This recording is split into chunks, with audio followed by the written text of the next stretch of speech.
Да, тоа беше одделот за гинекологија и акушерство во првата клиничка болница Систина и веројатно претпоставувате дека темата за која ќе разговараме по продолжение од областа на гинекологијата. Ово утро во раноден наш гостин доктор Александар Бојаджиев, специјалист гинеколог од Систина. Добро утро и добре дојдовте.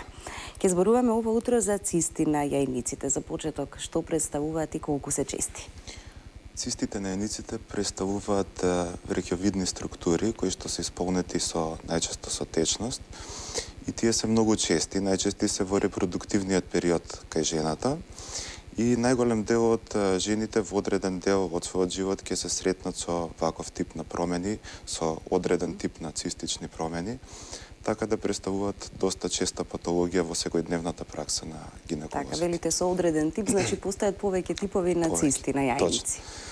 Најчести типови и безазлени, така да кажеме, се функционалните цисти на јајниците. Тие настануваат како резултат на пореметување во нормалните циклични промени за време на менструалниот циклус и овулацијата. Всушност, фоликулот кој што треба да прсне на средина на менструалниот циклус и да се ослободи јајцеклетката, воколку, тој процес се вика овулација, воколку тоа не настане и продолжи да перзистира, во тој случај настанува една перзистентна фоликуларна или функционална циста, која што не представува состојба на аларм, но сепак е потребно следење додека таа циста не исчезне. Така да тие се функционални цисти кои што се најчести и за нив е потребно само следење, вообичаено исчезнуваат после неколку недели до неколку месеци. А од останатите најчести цисти со кои што ние се среќаваме се, тука ќе ги спомнеме, ендометриотичните цисти, во склоп на болест ендометриоза, кои што исто така многу често, од 10 до 15% кај жените во репродуктивен период се среќава и представува присуство на клетки од внатрешната слузница на матката на локации кои што не се типични. Во случајов, на јајниците, тие клетки лачат една густа, темна содржина која што исполнува таа циста и со тек на време се зголемува и најчесто овие пациентки имаат проблеми со остварувањето на бременост, со болни менструации, болки при односи и слично. Воколку е проблем остварувањето на бременост, потребно е тие да бидат отстранети. И туку уште, еден синдром само би сакал да спомнам, тоа е полицистичниот синдром на јајниците, кој што е исто така многу чест и особено во последниот период, се повеќе пациентки доаѓаат со симптомите кои што се во склоп на овој синдром. Полицистичниот синдром, кај него се детектираат зголемени јајници, обично двојно поголеми од нормалното, со голем број на фоликули и голем број на хормонски и метаболни пореметувања, кои што се во склоп на тој синдром, како што се присуството на поголема концентрација на машки хормони кај тие пациентки, симптомите што доаѓаат од тоа, како што се зголемената вакнетост по телото, масна кожа, акни, понатаму проблеми со односно пореметени менструални циклуси, потешкото остварување на бременост, спонтани абортуси, инсулинската резистенција и диабетот. Огромен број на пореметувања доаѓаат во склоп на овој синдром. Како резултат на ова, да.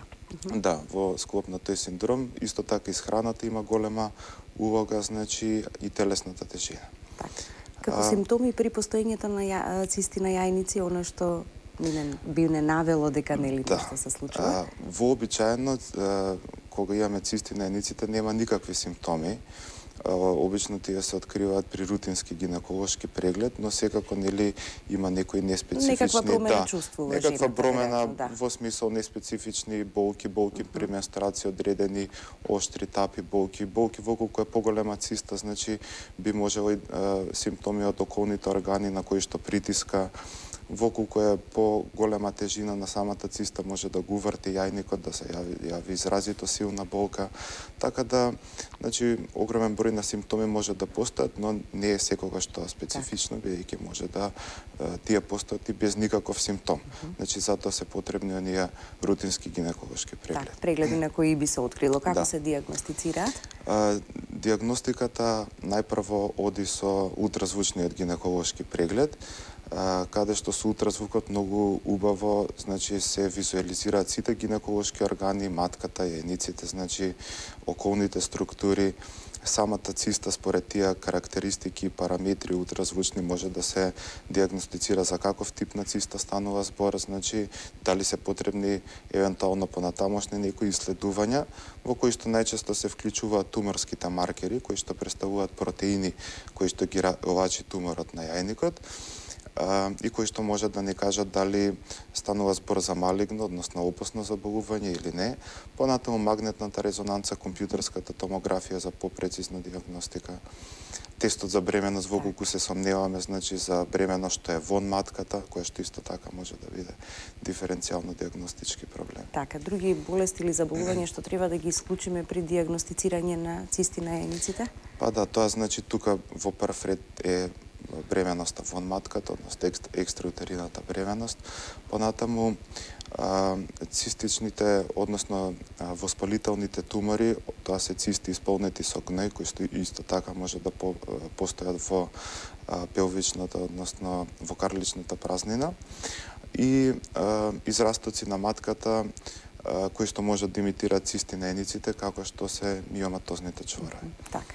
На крај, лекувањето, терапијата, веројатно во зависност од тоа каков тип на цисти на јајници има, зависи како ќе биде.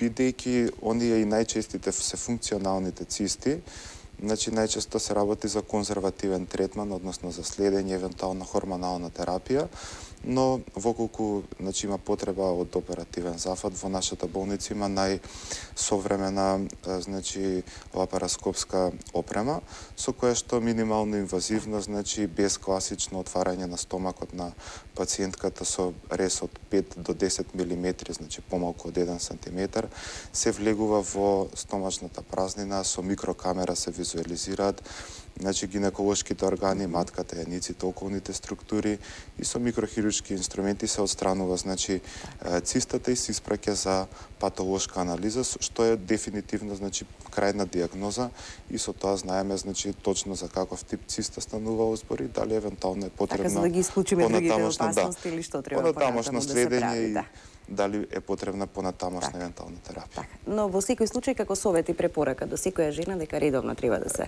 прават гинеколошките прегледи, нели, за доколку и нешто има на време да биде откриено. Ви благодарам за гостувањето утрово во Рано ден. Продолжуваме со кратка репортажа, веднаш потоа и првиот утрински преглед на вестите.